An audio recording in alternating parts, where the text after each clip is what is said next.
আমরা যেন সে কাজগুলো করতে পারি এবং মানুষকে সহযোগিতা করতে পারি। আমার বন্ধুদের দুঃসময় যেন আমরা পাশে দাঁড়াতে পারি।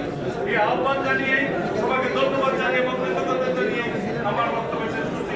আসসালামু আলাইকুম। সম্মানিত উপস্থিতি, আজকে আমাদের ইফতার দোয়া মাহফিলের প্রধান আকর্ষণ সুপ্রিম কোর্ট বার অ্যাসোসিয়েশনের সাতবারের সাধারণ সম্পাদক, বর্তমান সভাপতি, আমাদের নোয়াখালীর কৃতি সন্তান জনাব ব্যারিস্টার মাহমুদুদ্দিন খোকন আমাদের মঞ্চে এসে উপস্থিত হয়েছেন। আমরা সকলে ওনাকে সাদর আমন্ত্রণ জানাচ্ছি। ওনাকে ওনার আসন গ্রহণ করার জন্য বিনীতভাবে অনুরোধ করতেছি।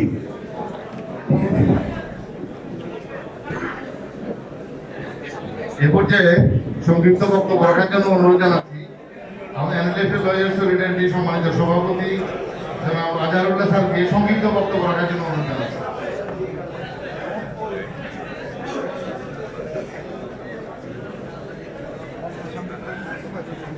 আসসালামু আলাইকুম ওয়া রাহমাতুল্লাহি ওয়া বারাকাতুহু। সম্মানিত সভাপতি উপস্থিত আছেন, এনএলএফ লয়ার সলিডারিটির পক্ষ থেকে আপনাদের সবাইকে